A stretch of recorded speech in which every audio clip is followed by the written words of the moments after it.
poppy fields, opium, and what was the other one? There was another LSD. Woo! Those of us who've had like major dissociation in our lives used these psychological drugs without needing external drugs to be very, very, very creative in escaping overpowering, abusive environments as children or even as adults. Now, this can seriously, seriously, seriously get in the way of your business if you own a business. It can get in the way of you having traction in the world, creating a life that you want. It could look like a lot of distraction. It can look like a lot of busyness. It could look like a lot of other people's problems that have to be handled first. It could look like one project after another, but none of them really being that thing or experience or that thing that you really, really want to do. It looks like self-abandonment, but you're so busy you don't even realize it, or you're so dissociated you don't even realize it.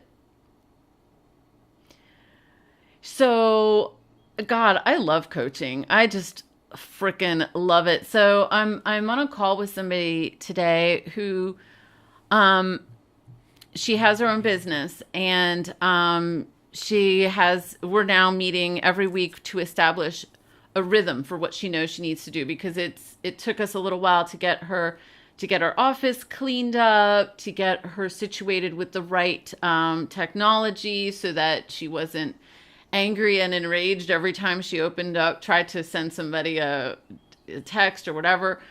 That took us a while to just clean that up. And now we're at a place where her most important priorities are actually, she's conscious of them. And the good news there is now when she's not on track with she's going with them and getting results. Like, she is stepping up and getting credit and awards at her workplace. So there is physical evidence, outer evidence, external evidence of her progress. So now we have a weekly check-in, and it's about the rhythm of staying on task. And so what she's found is, oh my gosh, I have just spent the last week just trying to catch up. What did she say? Just trying to get back in the groove.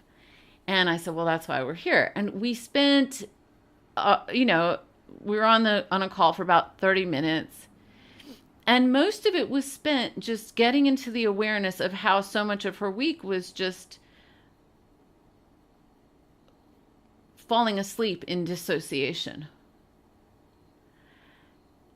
And what that looks like. And so I gave her an assignment that I'm going to give you if you find yourself doing this. Number one, look up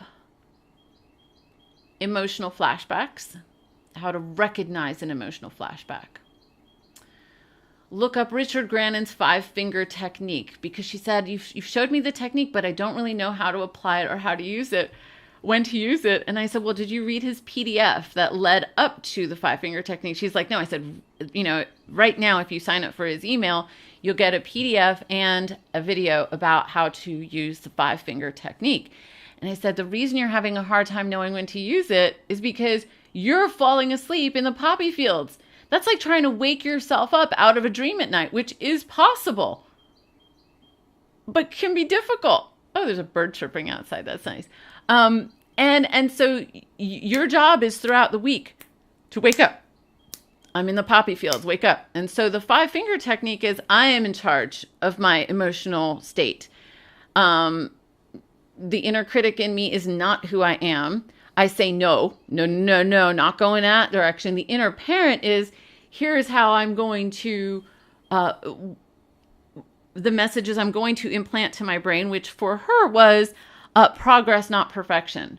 So she had actually done some progress this week, but when she first started telling me about it, it was like, I could tell she was putting herself down, like, oh, I only did blah, blah, blah. I said, that only to you is 5 stars to me.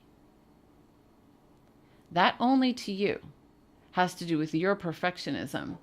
And we've got to dismantle that and turn it into progress. The 5 stars that I see in your tiny progress, that has to do with progress, not perfection. So I told her to make a big sign and put it on her wall: progress, not perfection. I think that's a 12-step saying.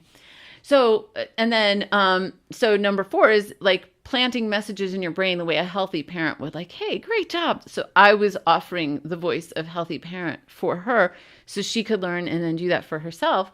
And then number 5 is, how do you feel now? Well, by the time we ended the call, she was like, yes, this is great. I can do this. I also gave her the assignment that I'll give you as well. If you want a deeper sense of study around this, read and listen to Pete Walker's book, cptsd, From Healing to Thriving. And the main idea here is, if you have projects in your life that are important to you, and you find yourself falling asleep to them or finding yourself distracted doing 100 million other different things, wake up. You are safe now. You needed the dissociation and the opium and the LSD to survive trauma. The post-traumatic stress is your compulsive repetition of continuing to emotionally regulate yourself with psychological opium and LSD. Pete Walker has 13 steps for snapping out of an emotional flashback. The 5-finger technique is a shortcut mnemonic. But the thing that Pete Walker says in like number 1 and number 2 is, I am safe now. I am having an emotional flashback and I am safe now. I am having an emotional flashback and I am safe now. So now I can step into the adult self. So we'll keep this conversation going.